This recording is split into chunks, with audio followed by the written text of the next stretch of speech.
Au nom du Père, du Fils et du Saint-Esprit. Amen. Je vous salue Marie, pleine de grâce, le Seigneur est avec vous.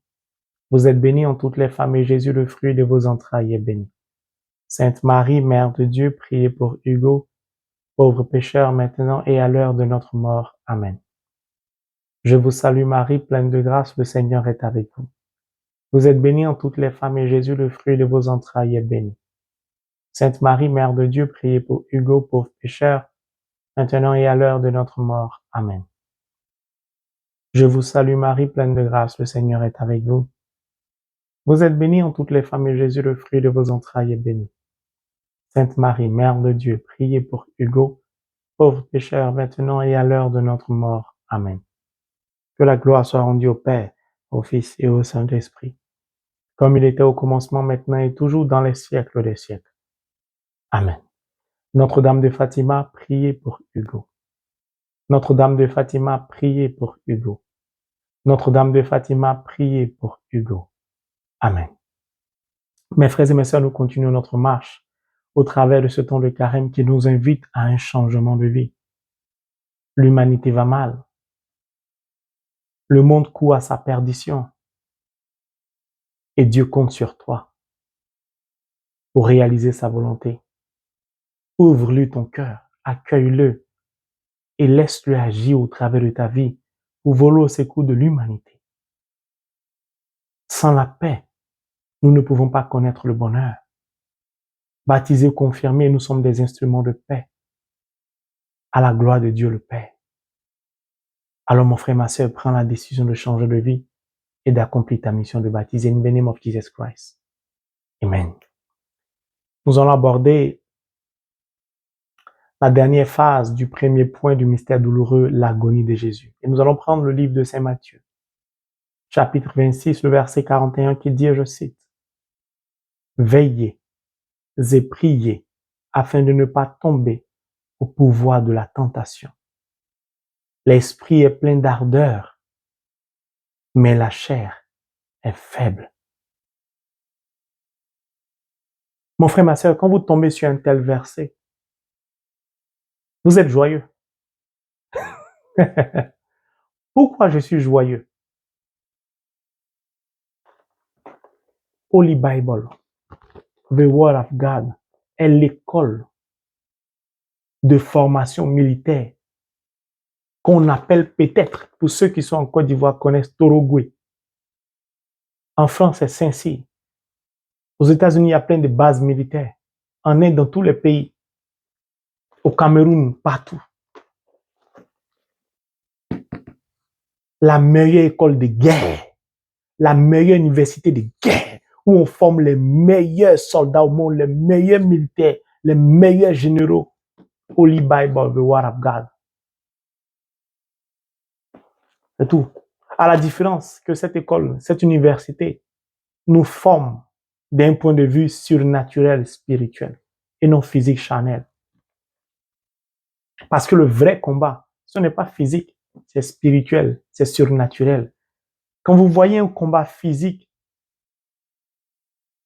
c'est la transposition du combat qui a eu lieu dans le monde surnaturel. C'est tout.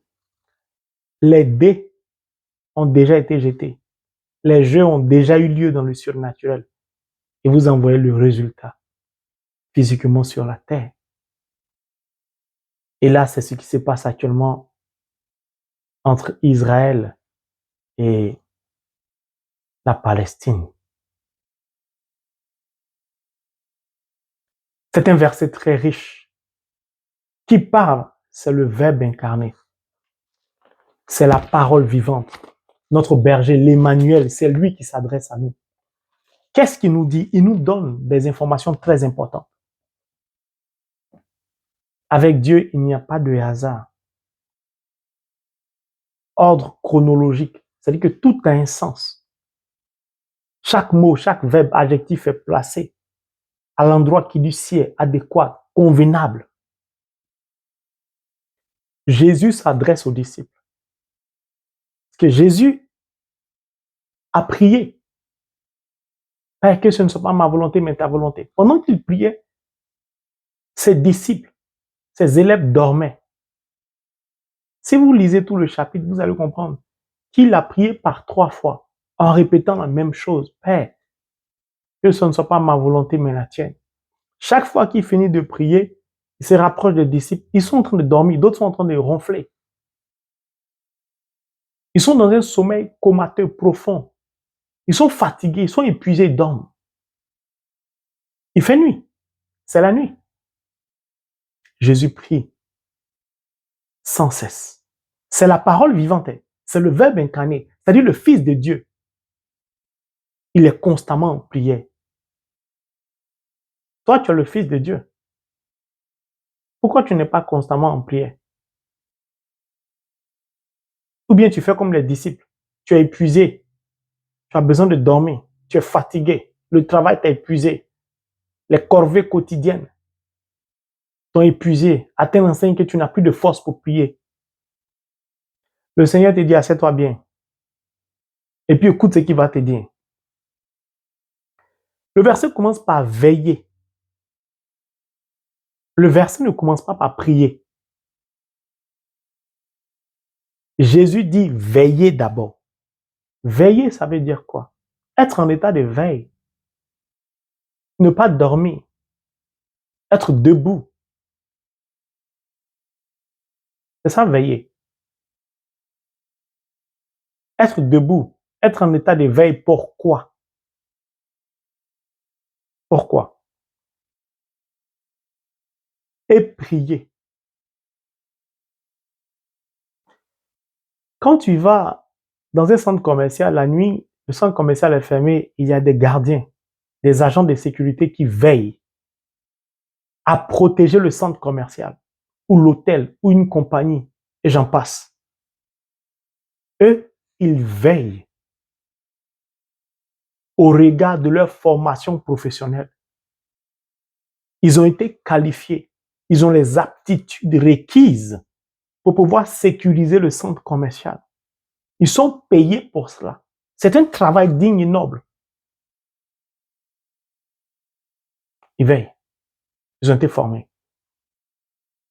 Toi aussi, tu as été formé. Et par ton baptême, tu es devenu enfant de Dieu.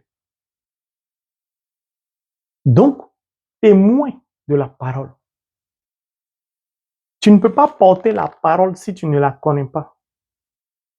Tu vas témoigner de quoi? Donc, baptiser, cela présuppose que tu as été formé. Donc, tu as les aptitudes requises. Tu as ce qu'il faut pour prier. Toi, tes âmes, c'est la parole de Dieu, puisque ton travail est spirituel. Si ce n'a pas été le cas, pardon, commence à te former parce que ton baptême ne va pas te servir à grande chose. Tu as besoin de la parole, sinon ton baptême n'a pas de sens. Pourquoi? C'est la parole de Dieu qui va te permettre de mettre en mouvement la volonté de Dieu.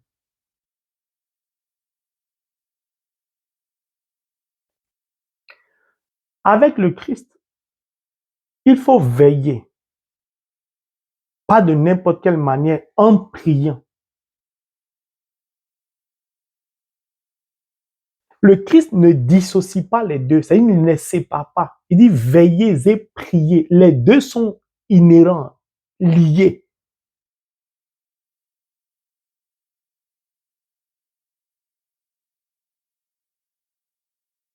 Il fait nuit, hein?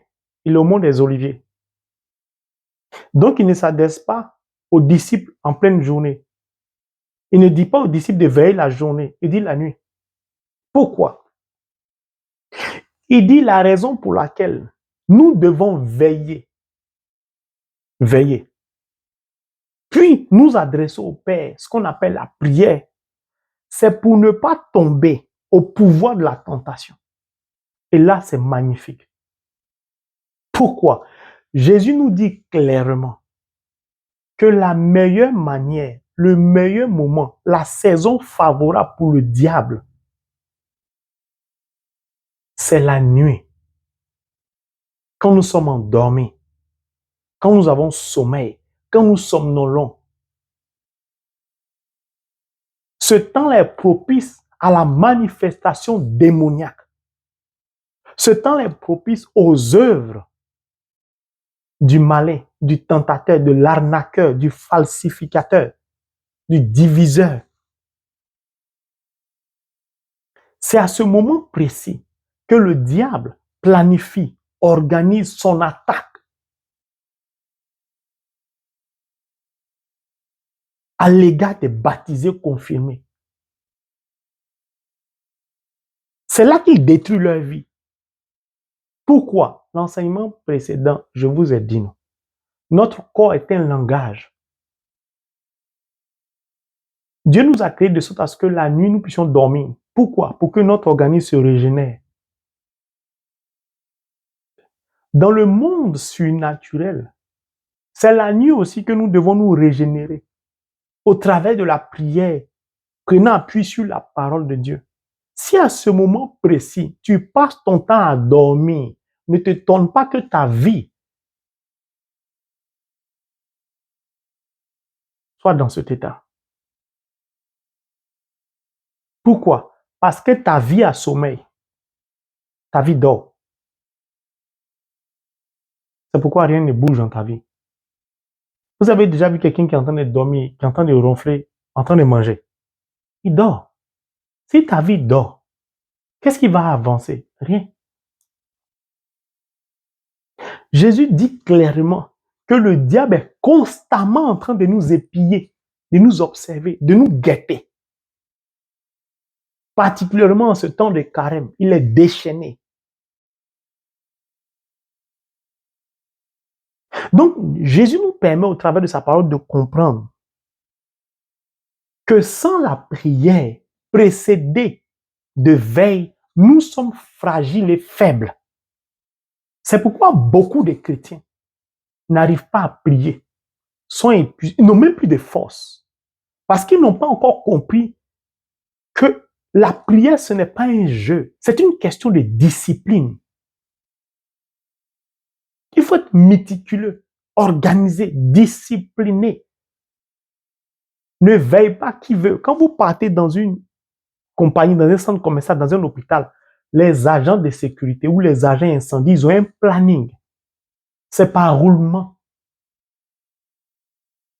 N'importe qui ne vient pas travailler n'importe comment. Vous pensez que ce que nous vivons physiquement, ce n'est que la transposition des réalités surnaturelles. Dans le monde surnaturel, tu dois avoir aussi un planning de prière, de veille de nuit, pour que ta vie chrétienne ait un sens. Pourquoi? Mon berger, mon maître à penser, c'est la nuit, lui, il prie au sommet de la montagne. C'est grâce à lui que je me rends au Saint-Sacrement à minuit. Pourquoi? C'est ma montagne à moi, pour veiller. Il dit, veillez et priez afin de ne pas tomber au pouvoir de la tentation. Donc, le tentateur, c'est-à-dire que Matthieu 4, le tentateur, le evil one, le diable, il a un pouvoir. Le pouvoir du diable peut anéantir le chrétien. Que beaucoup de chrétiens sont étonnés. Ah, mais je suis chrétien baptisé, pourquoi le diable réussit à m'avoir? Mais si tu n'as pas été à l'université, à l'école militaire du Christ et de mon berger, tu n'es pas formé, le diable va te tuer. Pourquoi? Le diable, c'est un ange déchu, c'est-à-dire il était auprès de Dieu. C'était l'un des anges préférés de Dieu. Il a eu le temps de côtoyer Dieu, de connaître quelques secrets de Dieu. Il a donc un pouvoir. Il a un puissant pouvoir sur nous. Sur nous. Mais son pouvoir est rendu à zéro, à moins zéro, au néant, lorsque nous avons les armes nécessaires, la connaissance nécessaire, acquise au travers de l'université du Christ. Cette école militaire, cette école de guerre. Allez-y à la poudrière ou à la gendarmerie ou dans un commissariat, vous allez toujours voir des gendarmes, des militaires toujours en garde devant la préfecture, devant, voilà. Pourquoi comment on appelle ça, la gendarmerie? Pourquoi la caserne? Pourquoi ils ont tous besoin qu'il y ait des agents, des gardes, des policiers, des militaires qui veillent? Parce qu'ils savent qu'à n'importe quel moment, n'importe qui peut s'en prendre à eux s'il veut faire un coup d'État. Donc, si toi, tu es militaire, que tu n'es pas capable de garder ta propre base militaire, tu ne sers à rien. Donc, si toi, tu es chrétien, tu n'es pas capable de sécuriser ta propre vie, ne t'étonne pas de ce que le diable peut te détruire. Pourquoi? La Bible dit, afin de ne pas tomber au pouvoir de la tentation. Donc, le pouvoir du diable peut nous emmener, peut nous plonger dans l'obscurité, peut nous anéantir, peut nous enterrer. Ce sont des secrets que Jésus nous révèle. Mais au moment où Jésus est en train de prier par 3 fois, au moment où il dit ça, il est en pleine agonie, il s'apprête à mourir. Il s'apprête à mourir. Et toi, ton mari meurt, ta femme meurt par exemple, ton enfant meurt, ton meilleur ami meurt. Et c'est sa mort que tu prends pour te décourager. Toi encore, tu ne savais pas qu'il allait mourir. Et tu te cèdes la mort, désespéré parce que Dieu n'a pas exaucé ta prière, le malade n'a pas pu guérir. Tu es découragé, tu n'as plus de force pour prier. Tu n'avais pas envie de prier. Pourquoi? La prière n'est pas subordonnée à un événement factuel, un événement joyeux. Je donne un exemple. Tu as réussi un examen, un concours, tu as une promotion, tu pries, tu dis merci. Tu as échoué un concours. Tu as été licencié, tu ne pries pas, tu es découragé. Seigneur, comment tu as pu laisser, j'ai perdu mon emploi, le concours n'a pas marché. C'était là, j'ai atteint l'âge limite. Donc, à aucun moment tu te dis, c'est la volonté de Dieu. Ce concours n'était pas pour moi. Je dois lui dire merci à Dieu qui m'a épargné de quelque chose, certainement.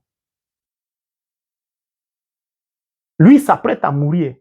Il n'a cesse de prier, il prie seulement. Dès qu'il finit sa prière, il retourne encore dans la même prière, il prie seulement. Lui s'apprête à mourir. Toi, tu t'apprêtes à vivre longtemps. Et c'est toi qui vas regarder le Christ pour dire, je suis découragé, je n'ai plus la force de prier. Tu n'avais pas envie de prier. Le monde va mal, donc on va se dire la vérité maintenant. Nous, les chrétiens, on a besoin d'être secoués pour nous réveiller pour prier. Parce qu'on peut se lever pour aller au travail. Quand on est dans le bouchon, on cherche à appeler au travail pour dire, je suis dans un trafic, dans un bouchon, je vais arriver en retard. Pourquoi on a peur de prendre mise à pied ou être blâmé, on veut tout faire pour que tout soit bien. Quand il s'agit de l'être suprême au monde, le Dieu des dieux, le roi des rois, c'est-à-dire celui qui a créé l'univers visible et invisible, on se dit, oh, il est en haut, bon, c'est pas grave. C'est ce qui fait que le monde va mal. Le diable a un pouvoir. Son pouvoir peut nous anéantir. Il faut bien retenir ça aujourd'hui. Si tu retiens ça, tu vas comprendre que chaque seconde de ta vie est en danger. Donc, chaque seconde de ta vie, tu dois être vigilant ou vigilante. C'est ça qui est veiller. Ne jamais dormir. Veiller. Au pouvoir de la tentation. La stratégie du diable, c'est de te tenter. Il va te tenter. C'est-à-dire, il va faire tomber sur toi, en ce temps de carême, une paresse, tu ne comprends pas, hein, mais tu n'as plus envie de lire la Bible. C'est que tu ne sais pas ce qui t'arrive, mais la Bible t'énerve. Tu ne comprends pas, mais la prière même te dit rien. Puis quand tu as un peu de courage, parce que ça, ce n'est pas l'esprit. Quand tu as un peu de courage, tu te mets à genoux, tu fléchis, tu n'arrives pas à trouver les mots. Toi-même, tu te décourages, tu dis, mais de toute façon, ce que je fais, ce n'est pas une prière, autant laisser tomber. C'est un tentateur. Il te tente. Ou c'est en plein carême, il va te faire subir ce que tu n'as jamais vu dans ta vie. C'est là ton foyer éclate. C'est là, ça dit que tu échoues au concours. Tu ne comprends pas, mais tout ce que tu touches, rien ne marche. Tu ne comprends pas parce que tu ne sais pas, tu n'as pas été à l'école militaire de Dieu. Tu ne sais pas que ce temps de carême est la saison favorable du diable. C'est en ce temps, il exerce son pouvoir pour voir si son pouvoir est toujours d'actualité. S'il existe encore des chrétiens qui sont fragiles, faibles, ils sont passifs. Les chrétiens passifs, il pleut ou il neige ou il ne change pas, ils sont toujours pareils. Ils sont malades, ils sont guéris. Ils sont toujours dans la même prière conventionnelle. Je vous salue Marie, notre Père. Ce sont les chrétiens passifs. C'est-à-dire que non. Jésus dit, si tu es devenu enfant de Dieu, tu ne peux pas être un chrétien passif. Puis il pointe du doigt l'origine de notre problème ou de nos difficultés. Il dit, l'esprit est plein d'ardeur. Ça dit que chaque baptisé a un esprit fort en lui, a un esprit puissant. Donc le Christ certifie qu'il n'existe aucun baptisé faible. Aucun baptisé faible. Pourquoi? Parce que tu es marqué du sceau de l'Esprit Saint. La plénitude de l'Esprit de Dieu, tu l'as reçu. Comment tu peux être faible? Il dit, l'Esprit est plein d'ardeur, plein de force, mais la chair est faible. Alléluia, ça me rappelle mon frère qui m'inspire le zèle de prêcher la parole, Saint Paul. Mais on y reviendra. Le Christ indique clairement ici que baptisés confirmés que nous sommes sous pression, sous domination de deux forces, de deux entités. Une force divine au travers de la puissance de l'Esprit Saint que nous avons reçue et une force maléfique qui émane de la chair. Ces deux forces puissances interagissent en nous.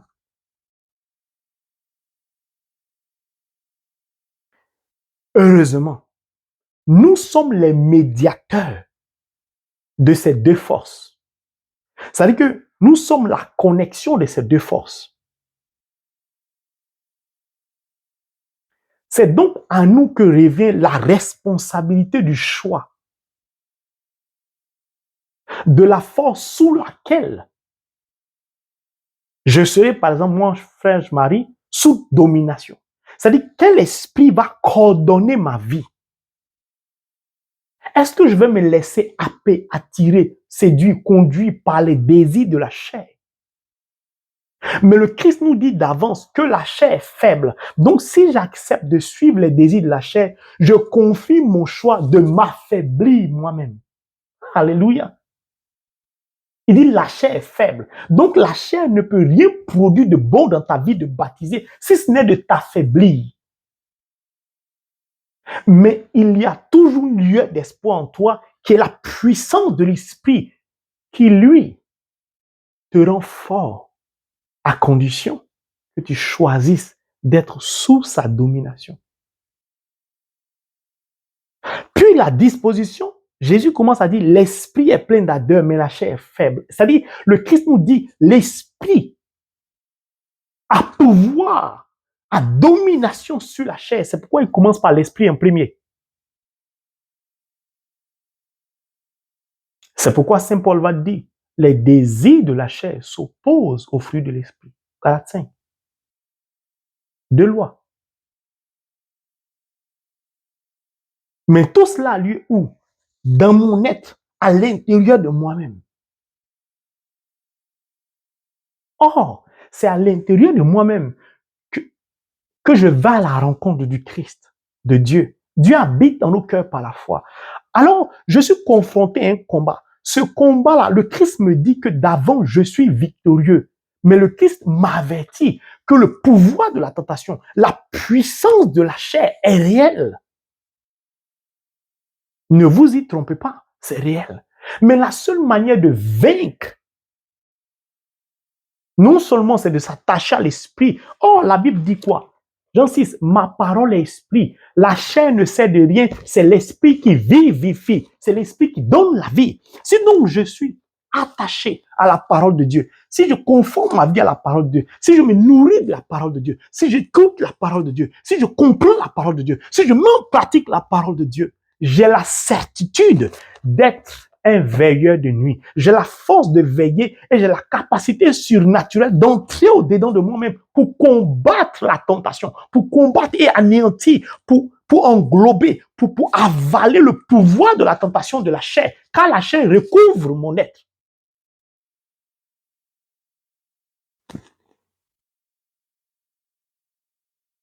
Et le Christ dit, la seule manière de vaincre au travers de ce combat, c'est de veiller. Mais pas une veille où partez vous rassembler la nuit, vous causez entre vous, faites dire je vous salue Marie, vous parlez, vous rigolez, Je vous salue Marie, vous avez fait un chapelet, puis bon, matin, on a veillé hier, ouf, on a veillé, vous partez vous coucher, ça, c'est pas une veille. La veille, tu es à genoux devant la chapelle de l'apparition à Fatima. À genoux, tu médites ton rosaire. À genoux, tu médites. À genoux, tu pries. À genoux, tu cries à Dieu. À genoux. Tout ça intérieurement. Hein. Parce que devant la chapelle à Fatima, il n'y a pas de bruit, tout est calme. Tu ne vas pas crier. Donc, c'est intérieurement. Tu fais monter la température au cœur de ta prière. Tu fais monter le feu au ciel.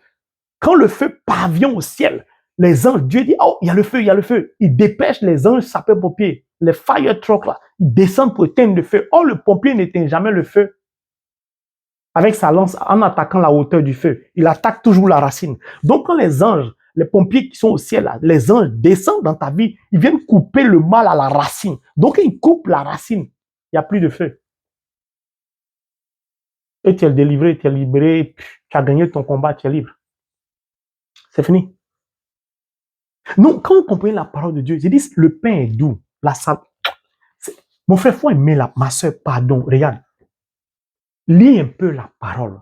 Attache-toi à la parole. Laisse ça faire du monde, le travail, tout ça. Laisse tout ça. Cherche à réaliser sa seule volonté.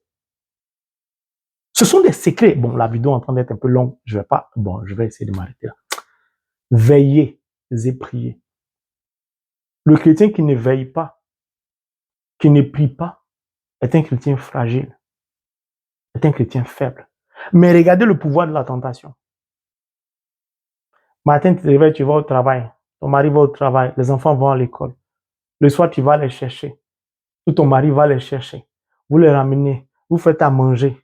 Vous les mettez, vous êtes à table, vous mangez. Vous finissez de faire les devoirs. Vous les mettez au lit. Vous êtes épuisé. Matin, vous devez vous réveiller à 5 heures. Fatigué que vous êtes, vous partez dormir au nom du Père et du Fils. Seigneur, merci pour la journée. Merci, gloire à toi. Et je vais prier, mais je suis fatigué. C'est ça le pouvoir de la tentation. Le monde te fait croire que ton mode de vie que tu as est le meilleur.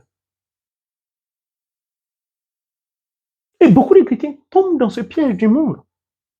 Parce que pour eux, la réussite s'évalue à partir du nombre d'immeubles qu'ils ont, du nombre de biens, à partir du montant de leur compte bancaire, à partir de leur rang social, à partir de leur diplôme. Tout ça n'existe pas ici. Il n'y a pas de diplôme ici. C'est une université où on te forme à la guerre. Cette guerre est surnaturelle. Au ciel, il n'y a pas de diplôme. Dans le monde surnaturel, il n'y a pas d'immeuble. Il n'y a pas de richesse. Sinon, pourquoi Dieu va donner l'or? Pourquoi Dieu va mettre l'or sous la terre? Si c'était si important dans les cieux, pourquoi Dieu allait garder l'or au ciel?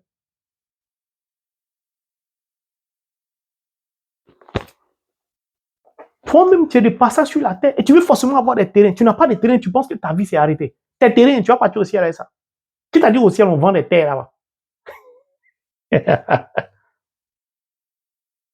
Non, non. Enfant, tu n'as pas enfant, ce n'est pas un crime. Enfant, c'est Dieu qui donne. Si, c'est Dieu qui donne. Travail, c'est Dieu qui donne. La santé, c'est Dieu qui donne. Pourquoi je vous dis, je vous répète sans cesse, que Dieu a permis que mon frère dans la foi Hugo soit un cas d'école. Pourquoi? Je suis un serviteur de Dieu. Vous voyez le nombre de jours où j'écris. Vous m'avez entendu une fois me plaindre. Vous pensez que Dieu n'entend pas mes prières? Pourquoi depuis Hugo n'est pas encore guéri? Parce qu'il veut nous enseigner non seulement la patience, de deux, que c'est sa souveraineté à lui. Que tu sois le serviteur le plus loin, tu dois savoir que toi-même le serviteur, tu n'es rien sans son onction. Mais comme j'ai une relation personnelle et personnalisée avec lui, je sais ce qu'il me dit dans le secret. Je sais. Jusqu'à ma mort, je vais prier jusqu'à ce que je quitte sur la terre si Hugo n'est pas encore guéri. C'est tout. Pourquoi? Ce qui me lie à Dieu, ce n'est pas un miracle. C'est une question d'amour entre lui et moi.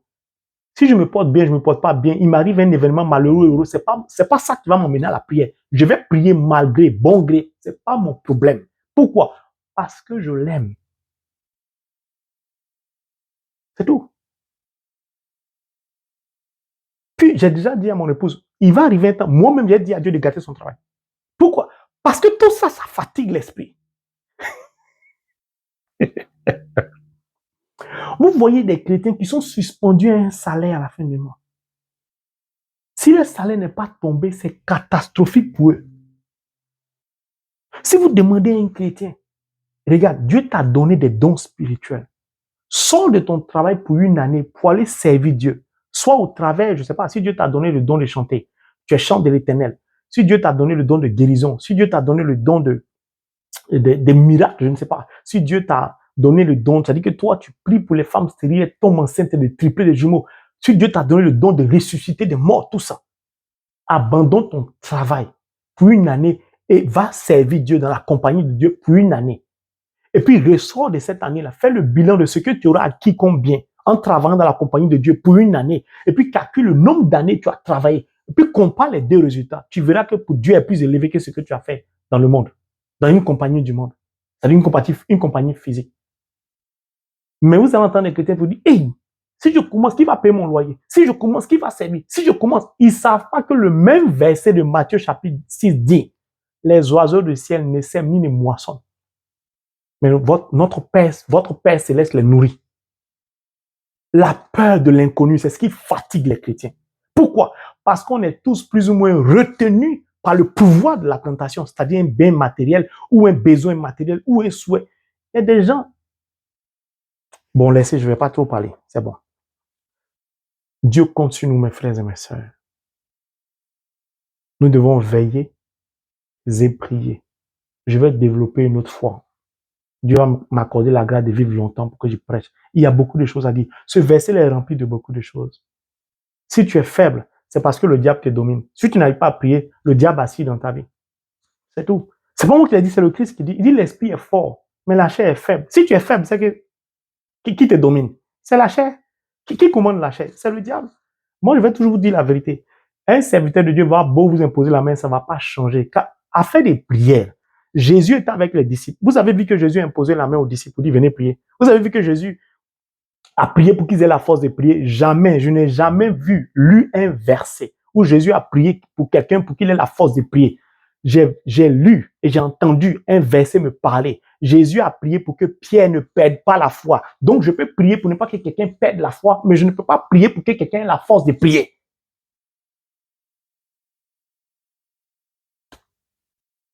C'est tout. Parce que même Jésus, l'ange qui est venu le fortifier, c'est parce qu'il était en prière.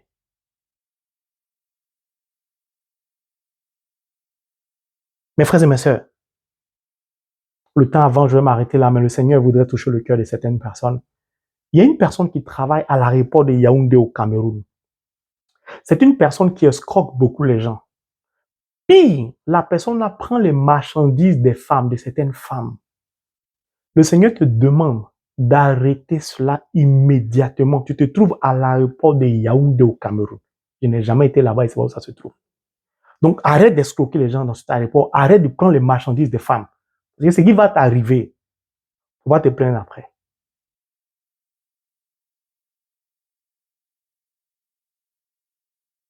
Tu es une femme, bon, Dieu merci, tu es une femme enceinte.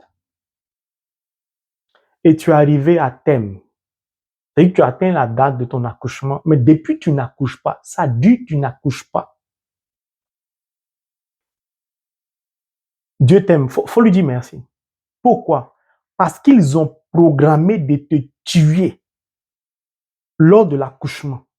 À quel moment? Au moment de couper le cordon ombilical. C'est là ils ont décidé de te tuer. Comme Dieu a vu leur plan, il a déjoué leur plan. C'est pourquoi Dieu permet que tu n'accouches pas tout de suite. C'est pourquoi tu atteins le terme, mais depuis l'enfant ne sort pas. C'est toi, c'est ta vie que Dieu veut préserver. Mais Dieu te dit, tu vas accoucher bientôt, très bien, et rien ne va t'arriver, ta grossesse, tout va bien se passer au nom de Jésus. J'ai dit, j'aime Dieu quand il pose son regard de compassion sur nous, ces enfants qui veillons et prions.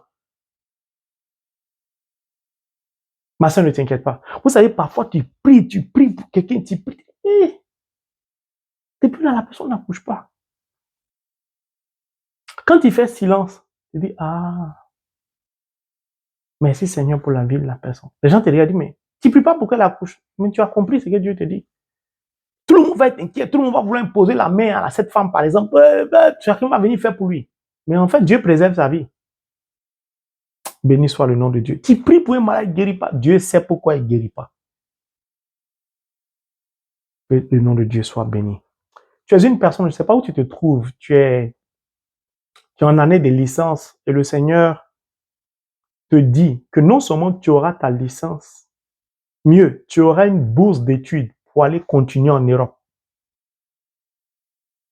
Voilà, Dieu aime ses enfants, il veut les bénir, les presser. Donc non seulement tu auras ta licence, je ne sais pas dans quel pays tu te trouves, mais tu auras une bourse d'études pour aller continuer tes études en Europe. Béni soit le nom de Dieu. Vous savez, quand Dieu dit des choses comme ça, donc il a déjà préparé le pays européen pour elle, c'est propre. On ne va pas où on veut, quand on veut, comme on veut. Il faut laisser le Saint-Esprit nous éclairer. Oh, j'aime le Seigneur. Seigneur, je t'aime. Ok, c'est temps de carême. On ne parle pas beaucoup. On va laisser le Seigneur travailler en silence dans la vie de beaucoup de personnes. Mes frères et mes sœurs, que Dieu nous donne, rempli de son Esprit Saint, de prendre la décision de veiller et de prier, afin que nous puissions détruire les œuvres de l'ennemi, pour la gloire du nom de Dieu, le Père, au nom de Jésus. Amen.